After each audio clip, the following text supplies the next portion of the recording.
Chapitre 47. La Bible et le Saint-Coran, lequel contient les paroles de Dieu. Les deux livres sont appelés saints. La parole d'Allah Dieu est sainte et sa parole est vérité. Par conséquent, toute vérité est sainte, car Allah Dieu est saint et il est l'auteur de la vérité. Sans l'ombre d'un doute, Allah est le représentant du Saint-Coran et non un prophète dans ses mots. Ce livre, il n'y a aucun doute à son sujet, est un guide pour ceux qui se prémunissent contre le mal. Saint-Coran 2, verset 2, traduit par Moulvi Muhammad Ali. La traduction de ce même verset par Abdullah Yusuf Ali est presque identique. Ceci est le livre sans aucun doute, un guide pour ceux qui craignent Allah Dieu. Saint-Coran 2, verset 2. La Bible et son auteur. La Bible, quant à elle, ne prétend pas que Dieu en est l'auteur. L'Éternel appela Moïse du milieu du buisson ardent pour qu'il aille vers Pharaon. Exode 3, verset 9. Mais il n'y est fait aucune mention d'un livre ou d'une Bible donnée à Moïse. Dans les 5 premiers livres de la Bible attribués à Moïse, rien ne dit que Jéhovah lui donna une Bible ou un livre. La seule chose utilisée par Moïse contre Pharaon en Égypte fut sa verge miraculeuse. Et ce furent les tables de pierre données sur la montagne du Sinaï qui servirent de guide au peuple d'Israël dans la terre promise. Le Coran et son auteur. À l'inverse, Allah Dieu déclare clairement qu'il donna un livre à Muhammad. « Je suis Allah, le meilleur connaisseur. La révélation du livre, il n'y a aucun doute en elle, vient du Seigneur des mondes. » Sourate 32, versets 1-2. Et encore, nous avons donné le livre à Moïse. Ne sois donc pas dans le doute à ce sujet. Nous en avons fait un guide pour les enfants d'Israël. Chaque peuple et son livre. Si la verge et le livre de Moïse furent donnés comme guide pour Israël, si l'Évangile fut donné à Jésus comme guide et avertissement aux chrétiens, et si le Saint-Coran fut donné à Mohammed comme guide pour le monde arabe, alors Dieu ne donnera-t-il pas aussi un livre pour nous, les soi-disant nègres? Ne l'apportera-t-il pas ou ne l'enverra-t-il pas, puisque ces autres livres furent pour d'autres peuples et non pour nous? Un nouveau livre pour un nouveau peuple. Puisque nous sommes dans le changement de deux mondes, le christianisme et l'islam, il est certain que nous avons besoin de nouveaux livres comme guide, car ces anciens livres ont servi au peuple auquel ils furent donnés. Mais nous entrons dans un nouvel ordre. Ce que l'œil n'a pas vu, ce que l'oreille n'a pas entendu, ce qui n'est pas monté aux yeux de l'Éternel. Nous connaissons déjà ces livres. Ils ont été vus et manipulés aussi bien par les justes que par les injustes. Certes, le Saint-Coran vient du Seigneur des mondes. Il n'y a aucun doute dans la parole d'Allah Dieu. Mais si un livre contient, en plus des paroles d'Allah, des paroles d'autres que lui, alors il ne peut pas être accepté sans discernement, car nos cœurs ne doutent pas que ce mélange ne représente pas la pure parole d'Allah. Chapitre 48. La Bible. L'écriture originale, appelée la Torah, révélée à Moussa Moïse, était sainte jusqu'à ce que les Juifs et les savants chrétiens commencent à y toucher. Aujourd'hui, la Bible est devenue un livre commercialisé, autorisant ainsi beaucoup de personnes à la réécrire ou à la révisiter. Je pense que lorsqu'il s'agit de la parole d'Allah, Dieu, ou d'un livre révélé par lui, cette parole ou ce livre est sacré et devrait être protégé de toute corruption par les mains de ceux qui n'ont aucun respect pour sa sainteté. La Bible est comme un serpent à sonnette entre les mains de mon peuple, car la plupart d'entre eux ne la comprennent pas. Certains croient à cette histoire biblique selon laquelle les peuples noirs sont maudits par Noé à cause de l'un de ses fils, Cham, qui aurait ri de la nudité de son père lorsqu'il était ivre de vin. Genèse 9, versets 21 à 25. La nation noire n'a pas d'acte de naissance. Il y avait autant, sinon plus, de noirs sur notre planète du temps de Noé qu'aujourd'hui. Le récit biblique du déluge est daté de 2348 ans avant le Christ. Et si ces récits sont exacts, nous sommes à près de 4500 ans de ce déluge de Noé. S'il n'y avait pas de noirs avant Noé, Alors ce peuple méchant qui fut détruit dans le déluge était blanc. Et encore, si ces gens étaient de cette race, l'avertissement d'une destruction du monde méchant par le feu la prochaine fois devient encore plus clair pour ceux que ce feu détruira.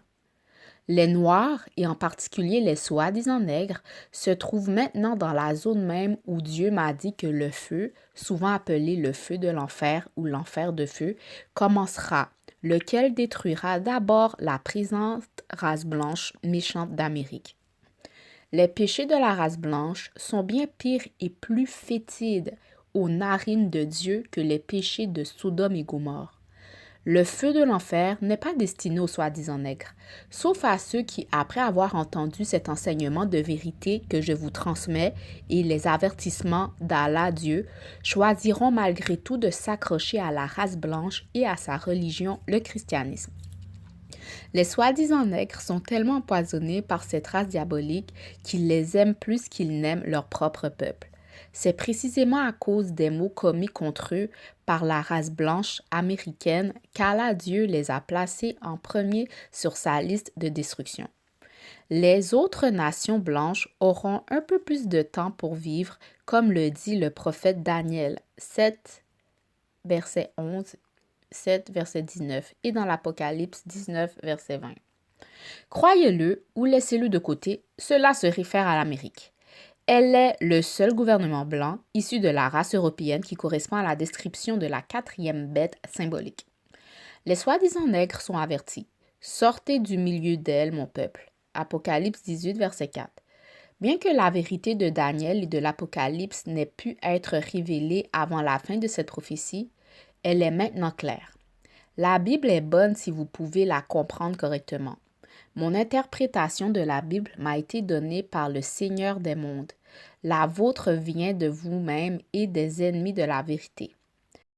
Les soi-disant nègres seront les plus chanceux, à condition qu'ils cessent de suivre et de pratiquer les maux et les indécences de cette race diabolique et condamnée, dont la véritable identité est restée secrète pendant 6000 ans. Soi-disant nègres, acceptez votre propre Dieu, votre propre religion et votre propre peuple afin de réussir à échapper au feu. Chapitre 49. La connaissance de la Bible et du Saint-Coran. Si nous avions la véritable connaissance de la Bible et du Saint-Coran, nous pourrions être d'accord sur la vérité de Dieu, du diable, de la religion et du peuple d'Allah.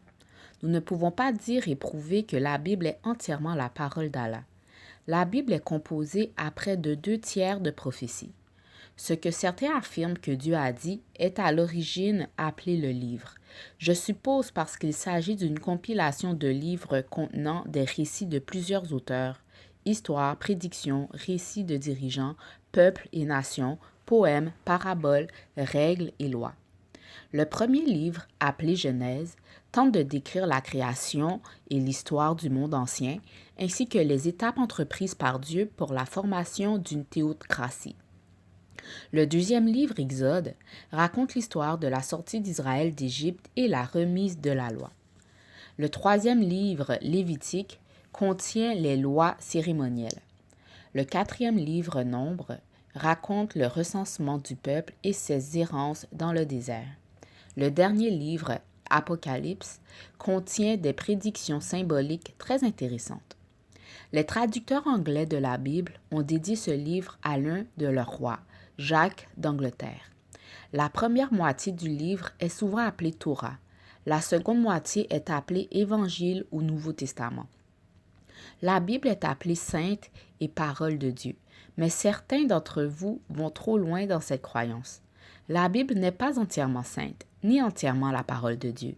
J'espère que ceux qui croient encore qu'elle est totalement la parole de Dieu et totalement sainte liront mes preuves tirées de la Bible elle-même, lesquelles montrent qu'elle ne l'est pas. Les prédicateurs de la Bible devraient savoir qu'elle n'est pas entièrement sainte sans qu'on ait besoin de le dire ou de le leur prouver. Mais la plupart de leurs bouches et de leur langue sont contrôlées par les ennemis de la vérité, en échange de certains privilèges, tout comme les faux prophètes de Baal et les magiciens de Pharaon cherchaient à plaire aux ennemis de Dieu.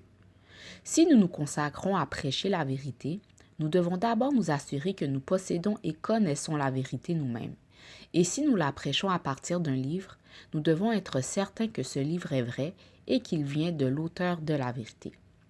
La Bible et le Saint-Coran contiennent tous deux des vérités qui nous conduisent jusqu'au jugement et certaines de leurs prophéties concernent l'au-delà. Comme ces prophéties ne représentent qu'une petite partie de l'ensemble, cela rend nécessaire l'apparition d'une nouvelle écriture pour l'au-delà. L'ennemi a falsifié la vérité dans les deux livres, car il lui a été permis de manipuler les deux.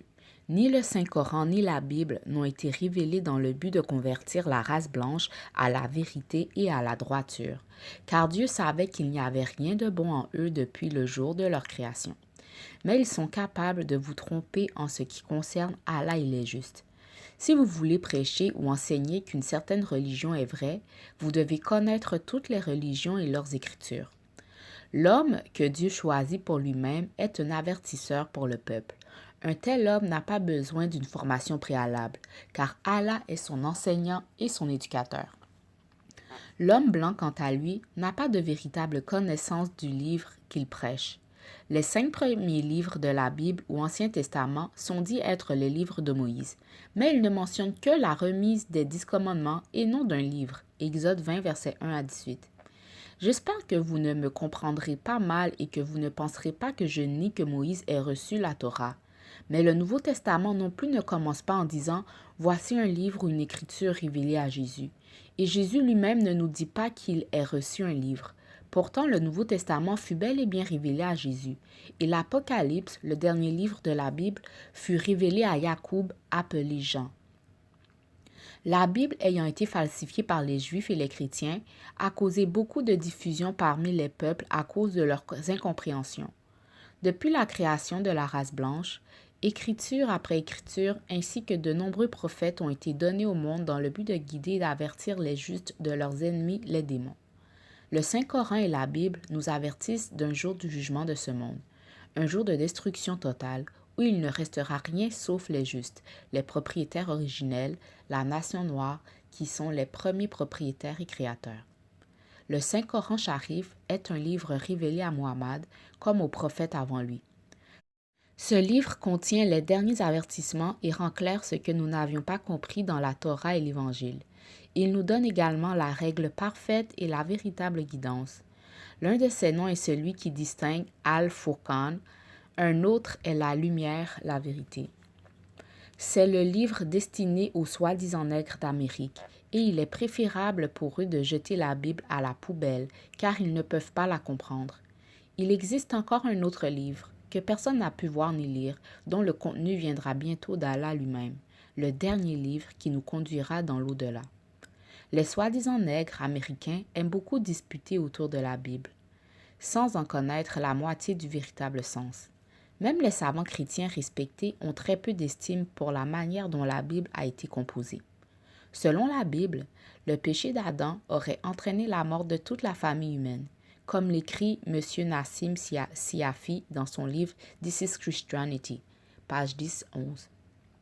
Pourquoi tout le monde devrait-il mourir pour la faute commise par un seul homme? Toujours selon la Bible, certains furent emmenés au ciel corps et âme, et pire encore, Jésus, un homme juste, dut être assassiné pour payer le prix du péché du meurtrier d'Adam, afin de libérer les hommes de la condamnation de mort pour le péché d'Adam. Pourtant, ce même livre enseigne que Dieu est un Dieu juste. Quel père ordinaire tuerait son propre fils pour l'erreur d'un homme ayant vécu 4000 ans avant la naissance de son fils? Et pourtant, la mort de Jésus n'a pas payé le prix, car les hommes ont continué à pécher. Et Dieu a dû tuer ce même peuple adamique pour se débarrasser du péché. Est-ce que Dieu est justifié en condamnant toute l'humanité pour la faute d'un seul homme? M. Nassim Siafi ajoute encore, page 10, « Une autre erreur est d'avoir prétendu que Jésus a donné sa vie pour les péchés du peuple et après 3 jours l'a reprise.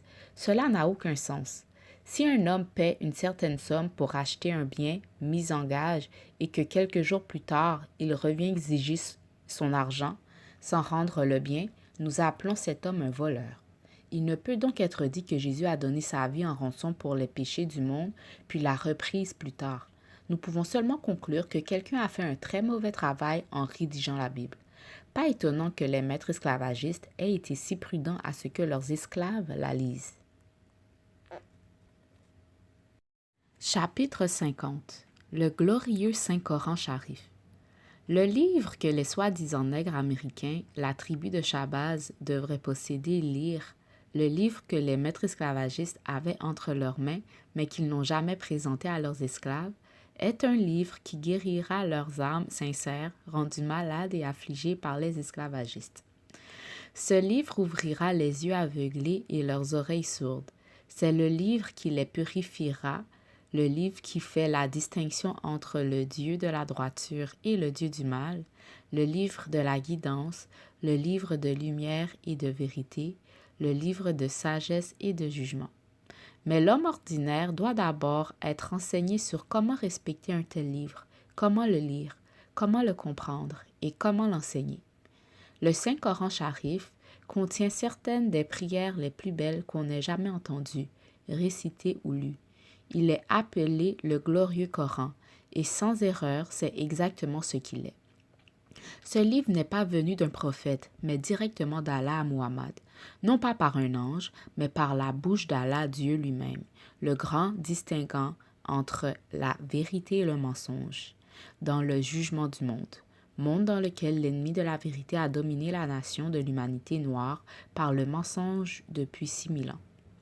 Ce livre retire le voile à ce qui était voilé et montre pour la première fois à la nation ce qui a trompé 90% des peuples de la terre, sans que les trompés ne connaissent leur trompeur. La révélation du livre vient d'Allah, le Tout-Puissant, le Savant. Coran Sourate 40, verset 2. Selon ce verset, Allah est le Tout-Puissant au-dessus de tous les autres êtres, et il est le Savant. Par conséquent, il sait ce qui est le meilleur pour tout être vivant. Et le livre, le Coran qu'il a révélé, il n'y a aucun doute à ce sujet, car c'est le Tout-Puissant, le meilleur connaisseur qui l'a révélé, lui qui n'a aucun égal. L'homme, aussi sage qu'il se prétend, se fait insensé en essayant de l'attaquer par des arguments. Ainsi, nous n'avons aucun doute, le Saint-Coran vient du Seigneur des mondes. C'est l'un des livres les plus purs que vous lirez jamais. Le Dieu qui révéla le Saint-Coran Sharif à Muhammad est le même qui révéla les Écritures aux autres prophètes. En vérité, nous t'avons révélé, Muhammad, comme nous avons révélé à Noé et aux prophètes après lui, nous avons révélé à Abraham, Ismaël, Isaac, Jacob, les tribus, Jésus, Job, Jonas, Aaron, Salomon, et nous avons donné à David une écriture. Et aussi à Moïse, Allah lui parla directement. Coran Sourate 4, versets 164 à 163 à 164. Il en dit encore, et des apôtres que nous t'avons mentionnés auparavant, et des apôtres que nous ne t'avons pas mentionnés. Pourtant, certains que les démons ont trompés en ce qui concerne le Saint-Coran prétendent qu'il s'agit simplement de l'œuvre de Muhammad. Certains disent que la religion de l'islam est un rêve de Muhammad. Pourtant, la Bible, elle, ne dit même pas qu'elle vient de Dieu, mais plutôt des prophètes, et elle est dédiée à Jacques Ier d'Angleterre. La race blanche n'aime pas adorer un Dieu noir et ses prophètes. Ils sont trop orgueilleux pour reconnaître un prophète noir ou un Dieu noir. Les soi-disant nègres devraient savoir cela maintenant. Les lectures du Saint-Coran ne sont pas du genre à endormir, mais au contraire à éveiller. Cependant, pour obtenir un véritable Coran, il faut connaître la langue arabe dans laquelle il est écrit. Toutefois, on peut trouver une bonne traduction par Youssouf Ali et Muhammad Ali. Chapitre 51. La Bible et le Saint-Coran, lequel est juste? Lequel est juste? Je ne connais pas de livre scripturaire de religion qui ne contienne pas quelque bien. Ce qu'Allah Dieu exige aujourd'hui, c'est un livre ou une religion qui soit entièrement bonne, pas un mélange de vérité et de mensonge, pas un livre ou une religion qui est ou a été trafiquée par ses ennemis. La Bible est appelée le Saint Livre et souvent désignée comme la parole de Dieu.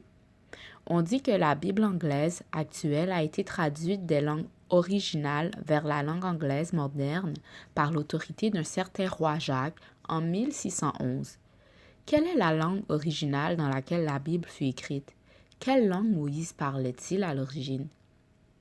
La Torah, Ancien Testament, fut donnée en 2000 ans avant Jésus-Christ à Moussa, Moïse, qui parlait l'égyptien ancien, arabe, et la seconde moitié, le Nouveau Testament, fut révélée à Isa, Jésus, qui parlait à la fois l'arabe et l'hébreu, il y a 2000 ans. Le Saint-Coran fut révélé à Mohammed, qui parlait l'arabe, au 7e siècle de notre ère, il y a plus de 1300 ans. Les croyants et adeptes de ces trois écritures sont désignés comme suit. Hébreux ou juifs, croyant en Moussa, Moïse et en la Torah. Chrétiens, disciples de Isa, Jésus, et de l'Injil, l'évangile révélé à Jésus. Musulmans, croyant en tous les prophètes de Dieu et dans les écritures révélées à ces prophètes, la Torah, l'Injil, le Coran. Les musulmans ne font aucune différence entre eux tant que cela vient d'Allah, Dieu. Les Juifs et Hébreux croyaient que Moussa, Moïse, était juif et leur rapporta la Torah. Les chrétiens croyaient que Moussa, Moïse et Isa, Jésus étaient juifs. Muhammad, en arabe, était membre de la nation noire. Les Juifs et les chrétiens sont de la race blanche et ils ne croient pas dans l'Écriture, Saint-Coran, qu'Allah, Dieu, a révélé à Muhammad. Muhammad et ses disciples croient en Moïse et en Jésus, ainsi qu'aux vraies écritures que ces deux prophètes apportèrent à leur peuple. Les Arabes, ou musulmans, ont essayé et essayent encore d'amener la race blanche à croire et reconnaître Muhammad comme un prophète divin d'Allah Dieu, et le Coran comme une révélation divine, tout comme ils reconnaissent Moussa, Moïse et Isa Jésus et la Bible comme venant d'Allah Dieu. Ceci est une preuve suffisante du culte d'Allah Dieu lui-même.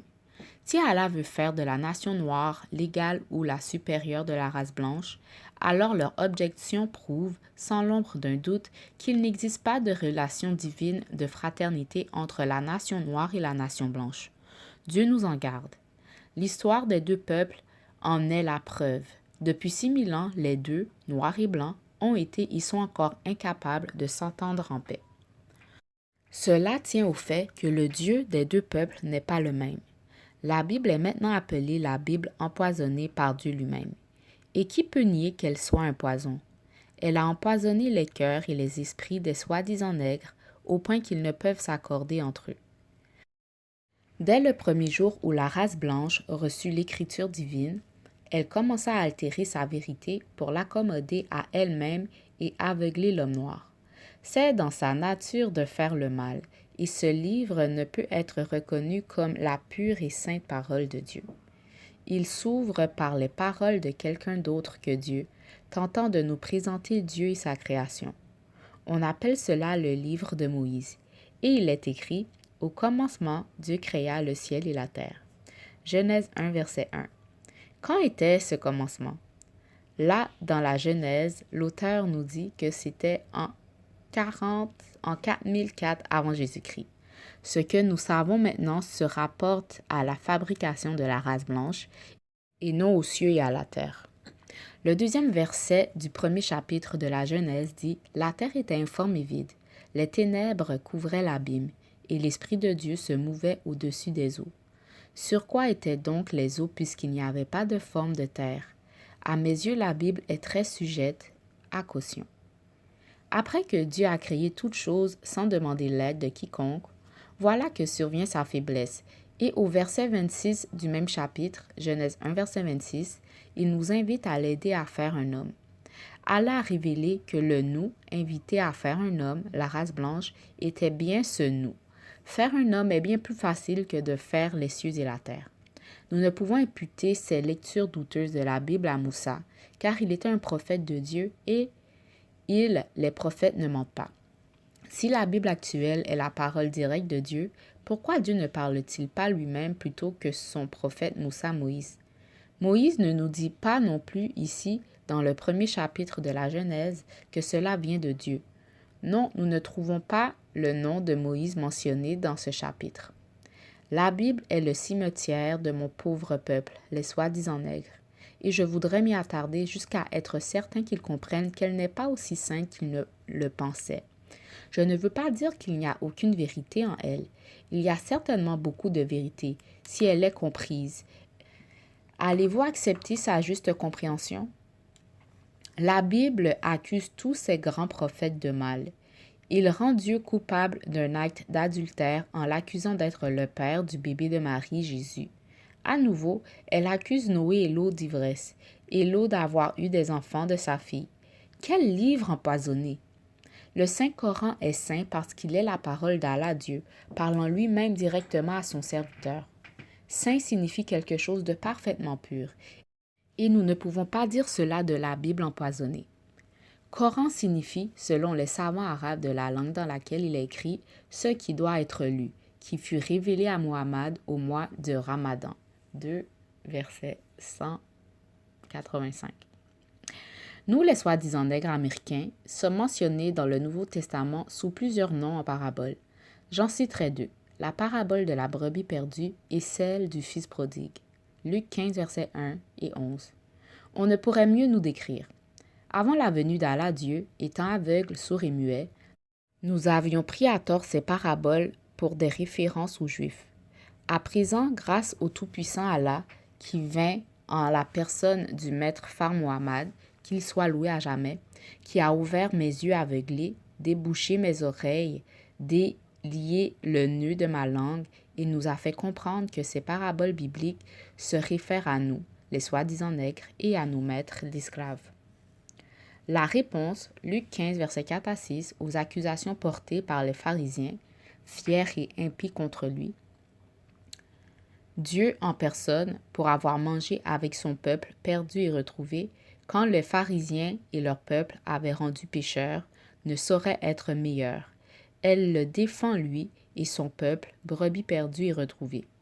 Il a prouvé leur haine perverse face à son amour pour son peuple qui était perdu, et que lui, Dieu, a retrouvé. Eux, les pharisiens et leur peuple, avaient plus d'amour pour un animal perdu et retrouvé à eux que pour le peuple perdu et retrouvé d'Allah, Dieu. Quelles que soient nos fautes commises en suivant ou en obéissant à nos maîtres d'esclaves, Allah Dieu pardonne tout aujourd'hui si nous, les soi-disant nègres, nous tournons vers lui et vers les autres. Si le méchant peut se réjouir d'avoir retrouvé son animal perdu et égaré, ou une pièce d'argent, ou un fils qui désira quitter la maison pour pratiquer les habitudes mauvaises d'étrangers, combien plus Allah et la nation de l'islam devraient-ils se réjouir de nous avoir retrouvés, leur peuple, perdu loin d'eux pendant 400 ans, à suivre d'autres que les nôtres. Ayant été si complètement dépouillés de la connaissance de nous-mêmes et des nôtres, nous nous opposons à notre propre salut en faveur de nos ennemis.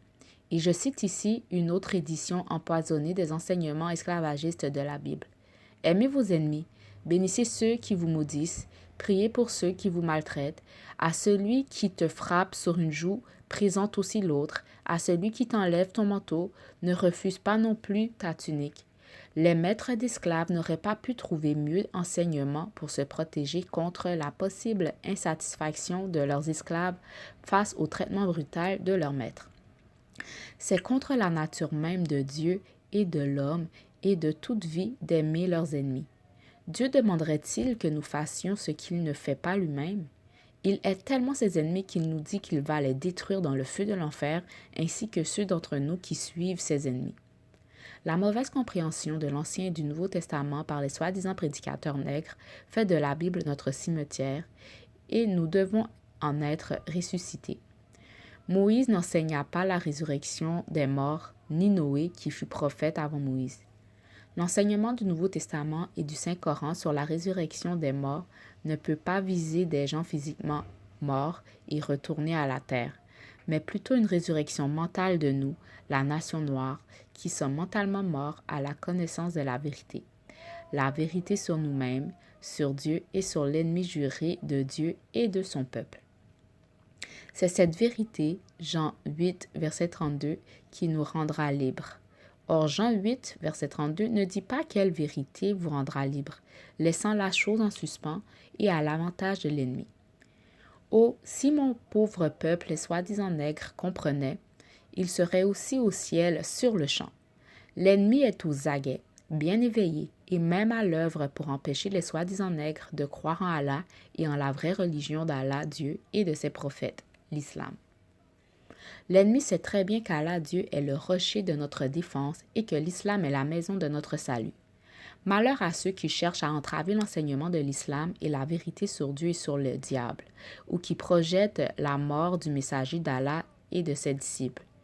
Il eût mieux valu pour eux ne pas être nés. Le châtiment d'Allah demeurera sur vous jusqu'à ce que vous soyez couverts d'opprobre et de honte. Souvenez-vous de l'humiliation subie par Pharaon et son peuple pour s'être opposés à Moïse et à ses disciples, simplement parce que Pharaon craignait que Moïse n'enseigne à son peuple la vraie religion, l'islam. Pharaon mobilisa toute son armée contre Moïse pour être réduit à néant. Pharaon avait dépouillé ses esclaves de la connaissance d'Allah et de la vraie religion, l'islam, et les avait indirectement amenés à l'adorer, lui et son peuple, comme Dieu. Les pauvres soi-disant nègres sont si remplis de crainte envers les ennemis qu'ils en viennent à aider l'ennemi contre leur propre salut. Prenez garde à ce que vous faites, de peur d'être les pires perdants.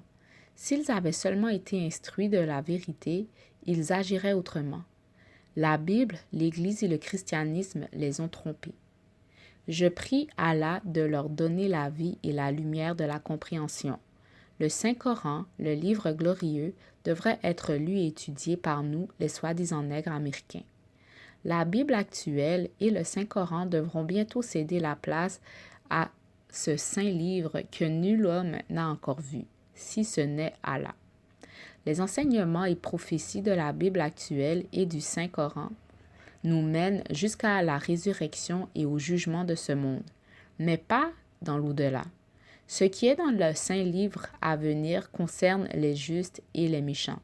La préparation pour cette vie invisible se déroule maintenant chez les quelques croyants de l'islam en Amérique.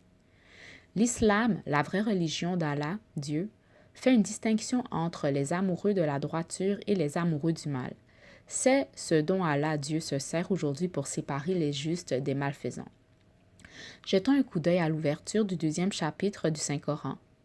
Ici, Allah s'adresse à nous en tant que meilleurs savants et dit que nous ne devons entretenir aucun doute sur la pureté de son livre, le Saint-Coran. L'apôtre croit à ce qui a été révélé pour lui de la part de son Seigneur, et les croyants aussi. Tout croit en Allah, en ses anges, en ses livres et en ses envoyés. Nous ne faisons pas de différence entre aucun de ses envoyés, et ils disent « Nous entendons et nous obéissons. Notre Seigneur, ton pardon nous implorons, et vers toi est le devenir. » 2 verset 2,85. Le chrétien orgueilleux peut-il dire en vérité la même chose? Non, il ne croit pas en Allah, sans parler de ses prophètes et des écritures des prophètes. Et ils aiment faire des différences entre les prophètes. Tous les anciens prophètes sont condamnés comme n'étant pas bons, mais pour Jésus, ils vont à l'extrême en le faisant fils, puis Dieu, bien qu'ils disent l'avoir tué, fils de Dieu, parce qu'il s'était fait fils de Dieu. L'histoire de cet homme, Jésus, a été gravement mal comprise par nous, les soi-disant nègres américains. Chapitre 52. La vérité. Et ne mêlez pas la vérité au mensonge, ni ne cachez la vérité alors que vous la connaissez. Saint Coran 2, verset 42. Le Saint Coran est un grand livre lorsqu'il est compris. Le verset ci-dessus met en garde contre le fait de mélanger la vérité avec le mensonge, comme c'est la politique des diables. Mais presque tous les dirigeants religieux du christianisme sont coupables de mêler la vérité divine au mensonge. Aujourd'hui, ils ne savent plus ce qui est vérité et ce qui est mensonge. Ils sont réellement confus, pensant et planifiant contre la vérité, essayant de cacher le mensonge. Ils ont tellement mélangé la vérité de la Bible qu'aujourd'hui, ils admettent que quelqu'un a trafiqué le livre. La Bible enseigne maintenant à la fois contre le mal et pour le mal. Par exemple, elle dit que nous ne devrions pas boire de boissons fortes. Le vin est interdit dans certains passages et dans d'autres, il est dit qu'il est bon pour nous. La vérité doit triompher du mensonge, comme le jour triomphe de la nuit. Lorsque nous nions la vérité, cela montre que nous aimons le mensonge plus que la vérité. Si nous craignons de dire la vérité par égard pour le mensonge, ce n'est pas seulement cacher la vérité, mais c'est en réalité montrer de la peur et un manque de confiance envers l'être suprême divin, sa sagesse et sa puissance. Ce mélange de la vérité et du mensonge par crainte de l'ennemi, le diable, entraîne un grand nombre de notre peuple en enfer avec le diable. Il est naturel de craindre ce dont on n'a pas connaissance. Cependant, lorsque la vérité et la connaissance vous sont rendues claires, vous n'avez plus d'excuses pour votre peur. Votre mélange de vérité et de mensonge n'est que parce que vous craignez votre ennemi, le diable. Allah, Dieu, ne se soucie pas de nous lorsque notre crainte des ennemis est plus grande que notre crainte de lui. Allah dit, « À moi et moi seul vous devez craindre. Croyez en ce que j'ai révélé, confirmant ce qui est avec vous, et ne soyez pas les premiers à le renier. Ne vendez pas mon message à vil prix, et gardez votre devoir envers moi et envers moi seul. » 5 Corinthiens 2, versets 40-41. Une fois que les soi-disant nègres abandonneront le christianisme de l'esclavage et accepteront Allah pour leur Dieu et sa religion, l'islam, Allah ôtera leur peur et leur chagrin, et ils n'auront plus à craindre ni à s'affliger. C'est une honte de voir notre peuple dans une condition si craintive. Les craintifs et les incrédules auront leur part dans l'étang qui brûle de feu et de soufre, ce qui est la seconde mort. Apocalypse 21, verset 8. Le diable, qu'il craigne plus qu'Allah, Dieu, n'a pas été capable de se protéger lui-même contre Allah. Par conséquent, ses disciples partagèrent avec lui le feu de l'enfer. Ils avaient subi une première mort mentale et en craignant les diables et en rejetant la vérité, ils subissent une mort physique qui fut la mort finale. Les diables savent qu'ils ont trompé le monde avec leur fausse religion, le christianisme. Les diables craignent tellement que l'islam donne vie et lumière aux soi-disant nègres qu'ils veillent sur eux jour et nuit.